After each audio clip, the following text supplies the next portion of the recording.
Kush's movie review.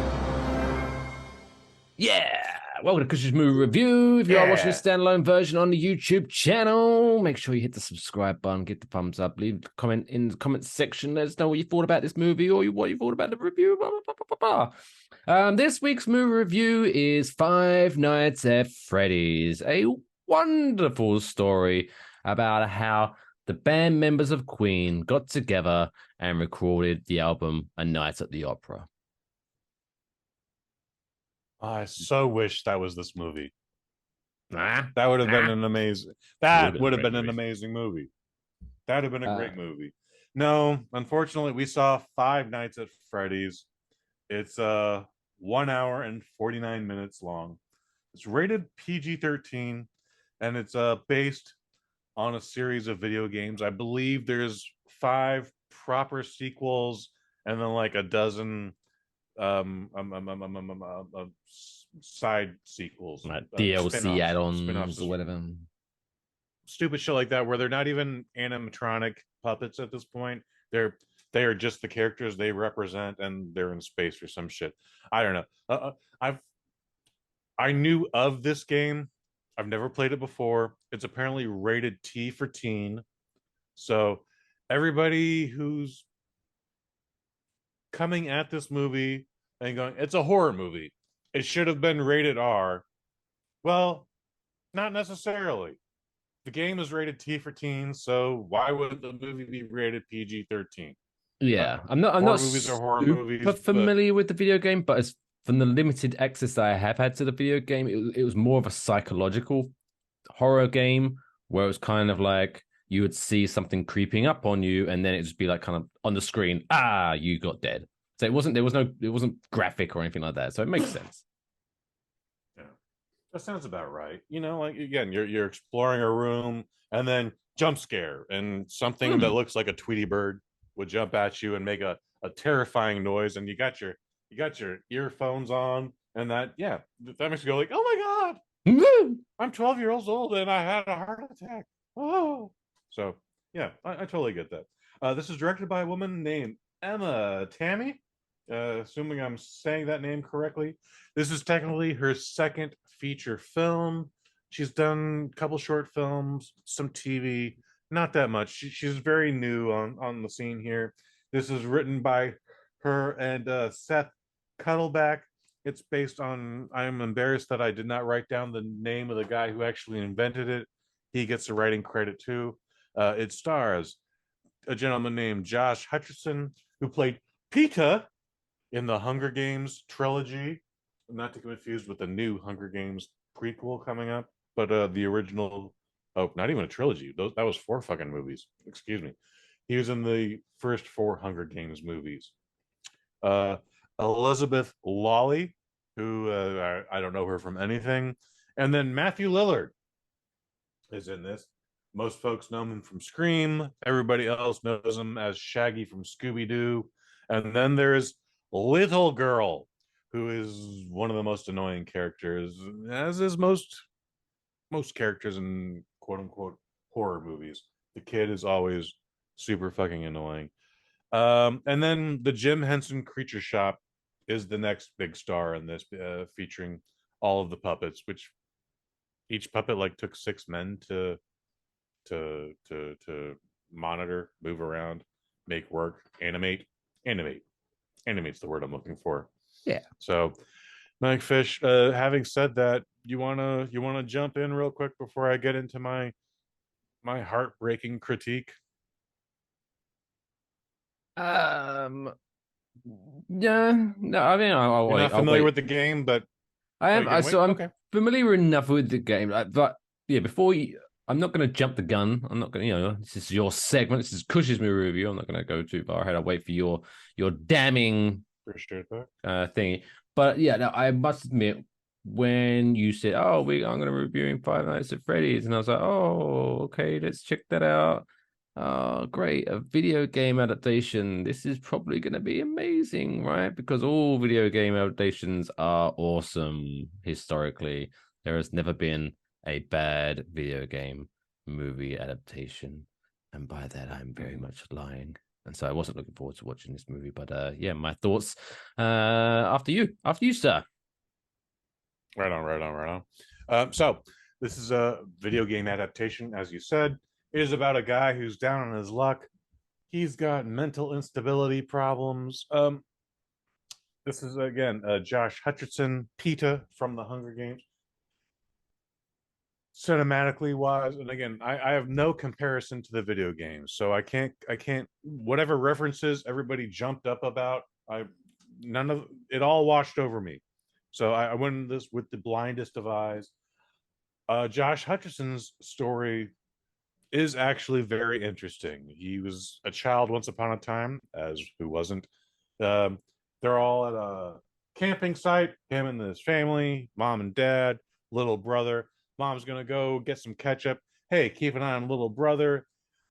He gets distracted for 1 stupid second, and then his little brother gets kidnapped, and he's been tortured by this memory for 15 years.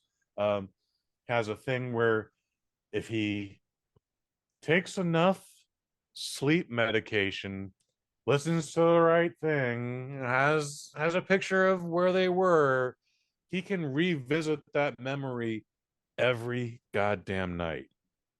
I wish I could do that. That would be pretty interesting if that was a thing people could do. No one can do that, but again, video games, so who cares? He is somehow torturing himself, reliving the abduction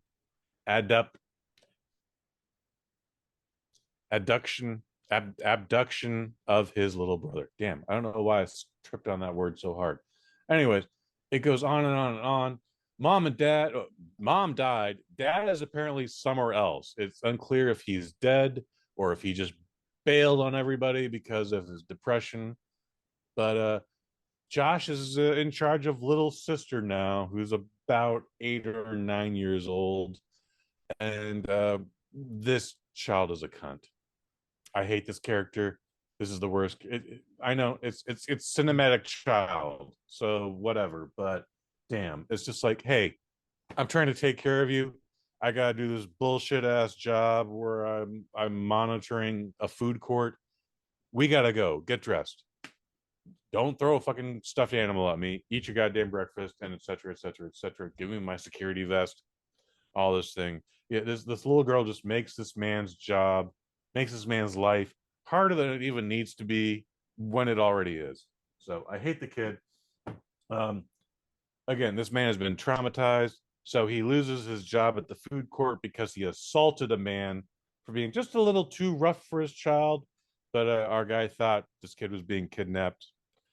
Doesn't matter. He gets fired. And then Matthew Lillard goes, "Yeah, I got a job for you. It's the bottom of the barrel. Blah blah blah blah blah. Go to Freddy Fazbear's pizzeria. Go to Chuck E. Cheese. There's no day shift to this security gig. It's clearly a night gig. You show up at 11, you leave around 7 or 8. No one relieves you. So I don't understand that logic to this.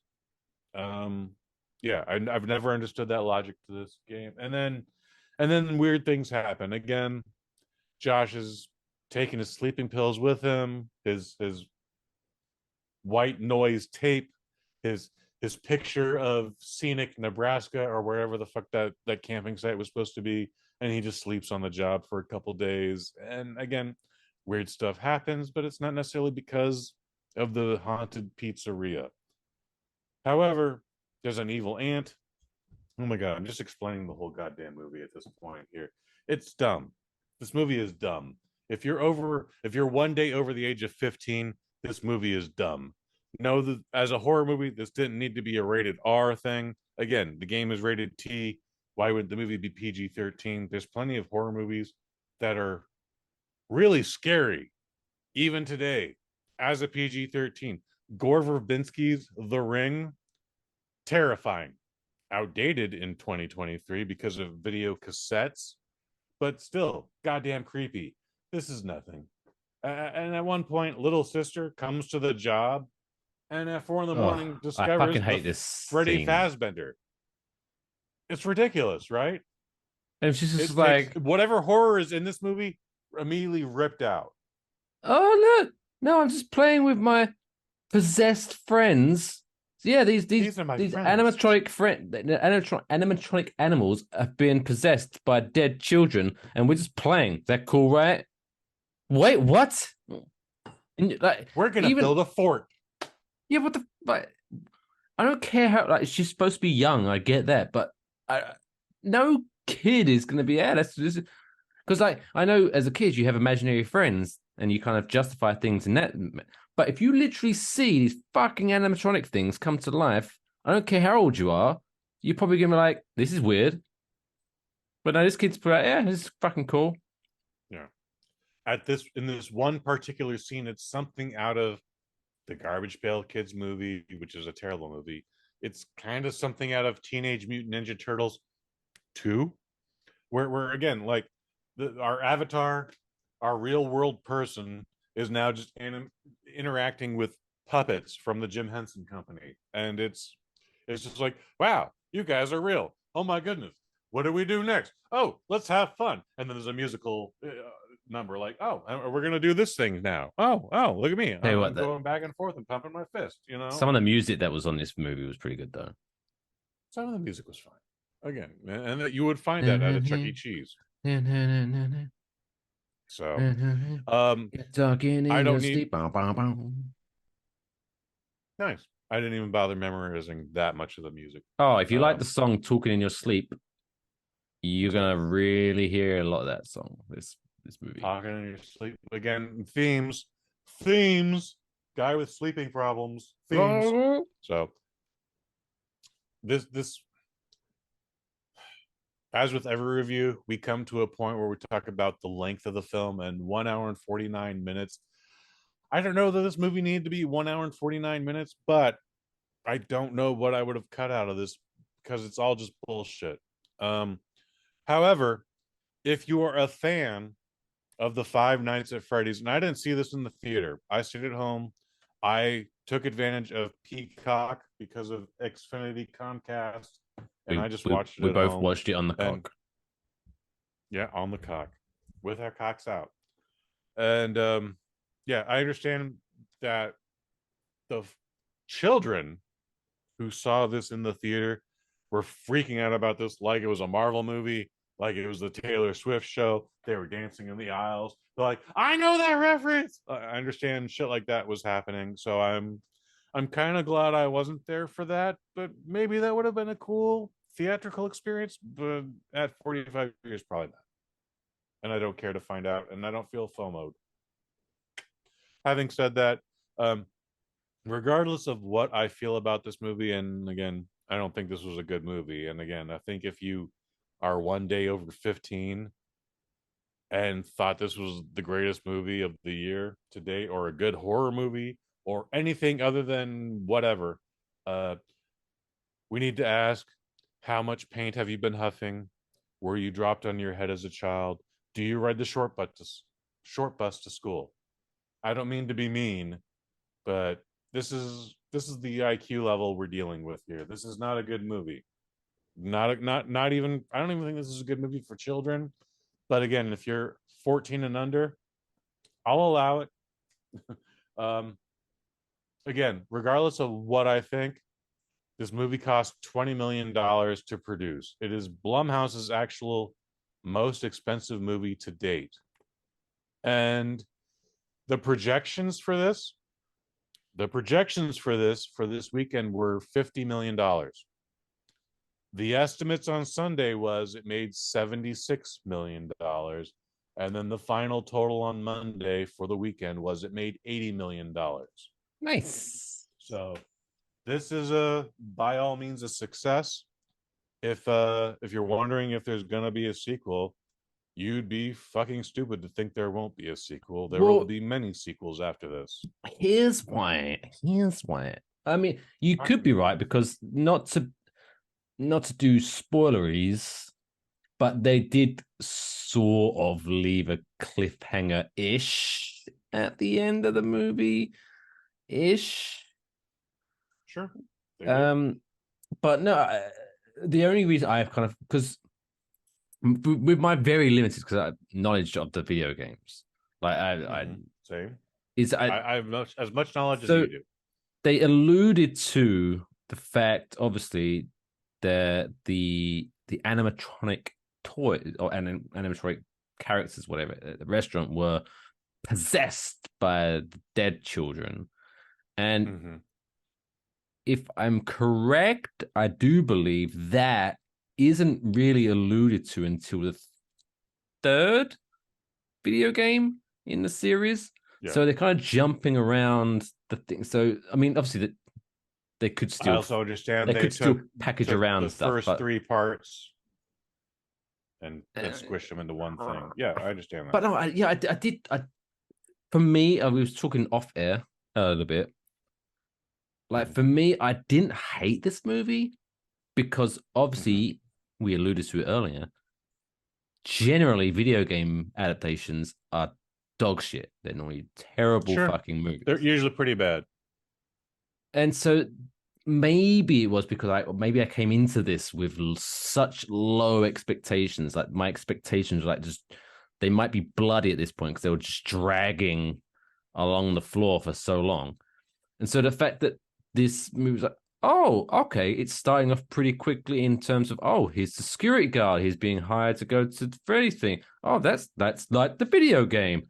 Oh, and then there's the animatronics, and like he's just watching the TV show, the training thing, and then you see the animatronics creeping around a little bit, and I was like, oh, do you know this might not be that bad. So I was the first third, I guess, of the movie, I was into it. I was like, oh, okay, because they're obviously Mhm. adding the family. Oh, he has to Mhm. uh, help out with his sister and younger sister. They have to do it for Sure. movie's Sure. sake. They have to add some kind of emotive shit to it. So I'll let that off. But I think the core of it was like, oh, okay, I'm down. I'm excited to see where this goes.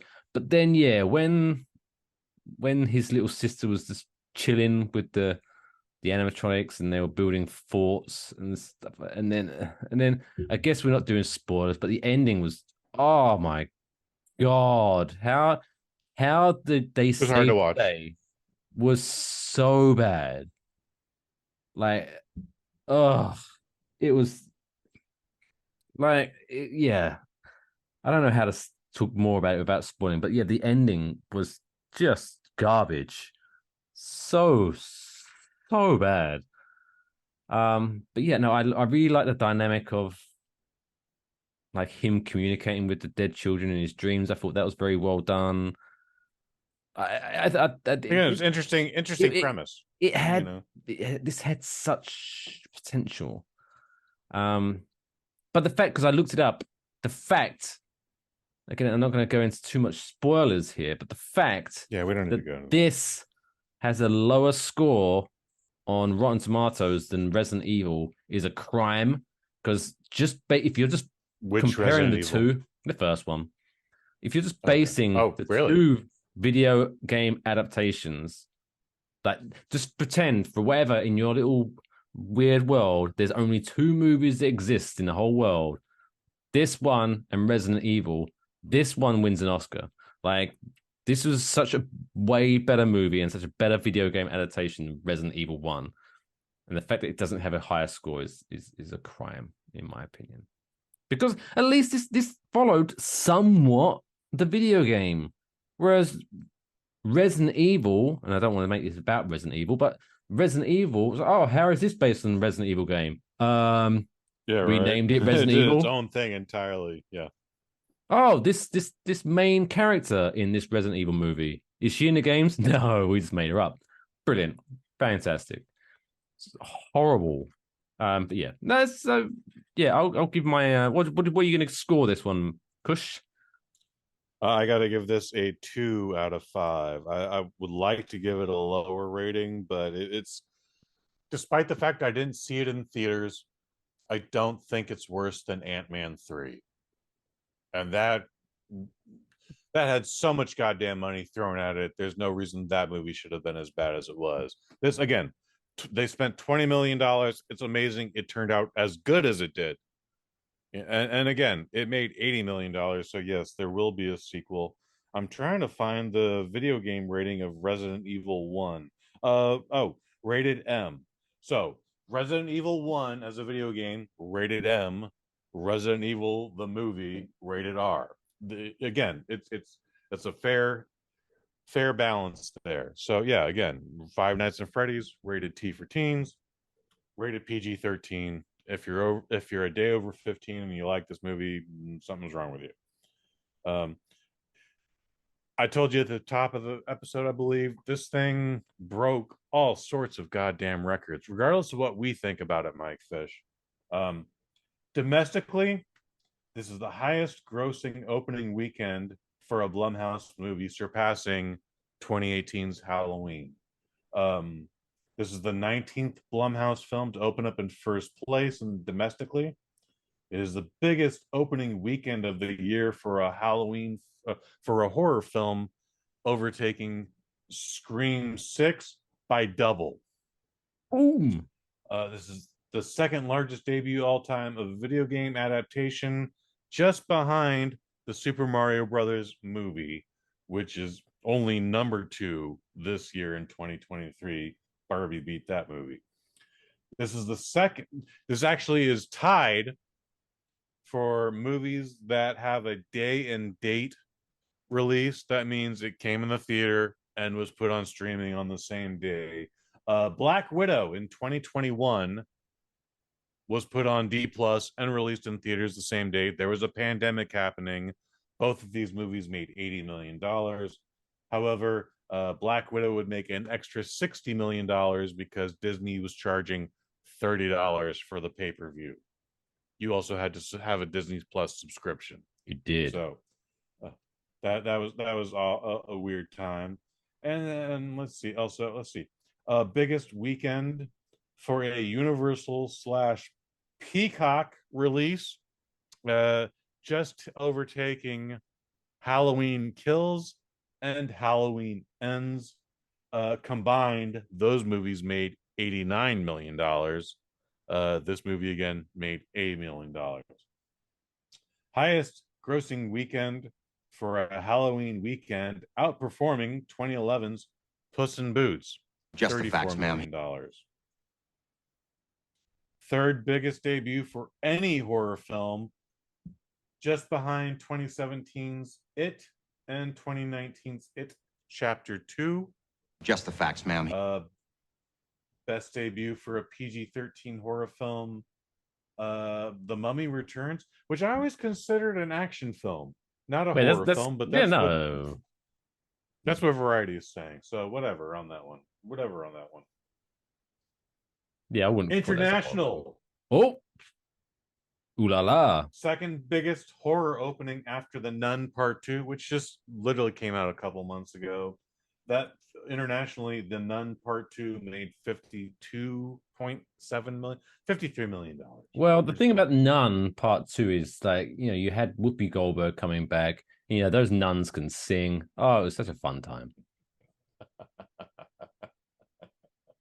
I'm just going to move forward with that. That was very funny. And if you know, you know.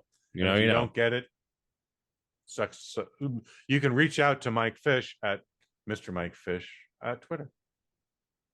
Only Mike Globally, and there's only 2 more of these left. Apparently, biggest horror opening of 2023, just ahead of The Nun 2. This says $88 million, but I've been telling you it's I guess $80 million was the just the domestic. So yeah, I don't know what it made globally.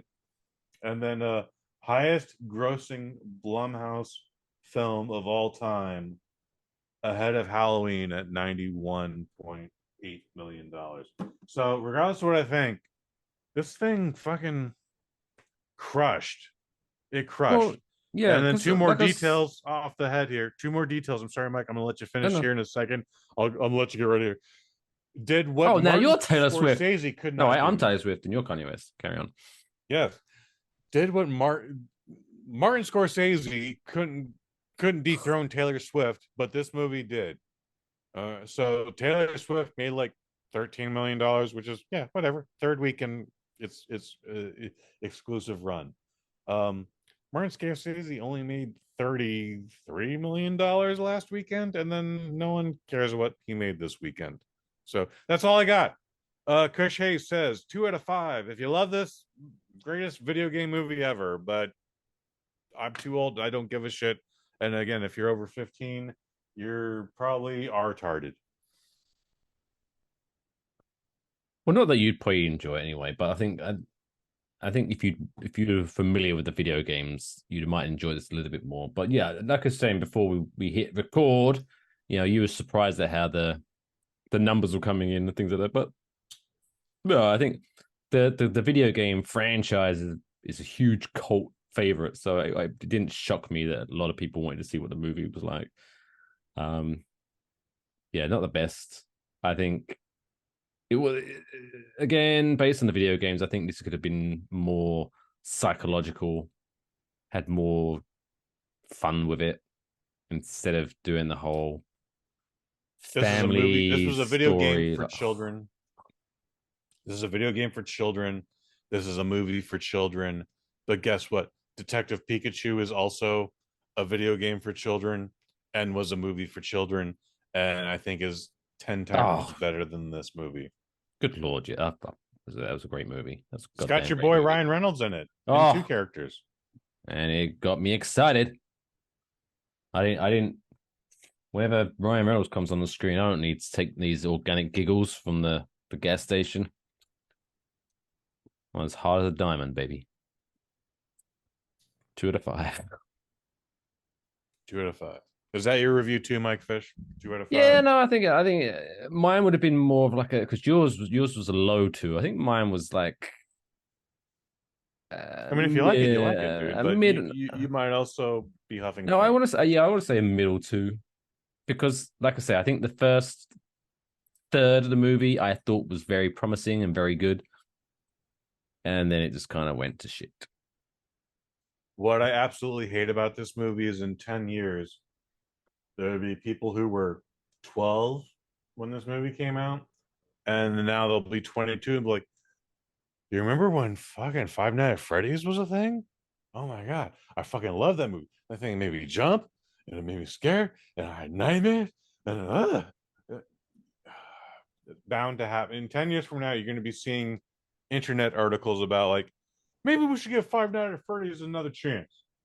They'll have multiple sequels already, but still. Even like I say, even though the games wasn't too gory, I think the premise of Five Nights at Freddy, that would be a fun R-rated horror movie. I think that would be do a different version. But that's just me. And I'm just one man with a beard and a British accent, so maybe you should listen to me. That's all, folks.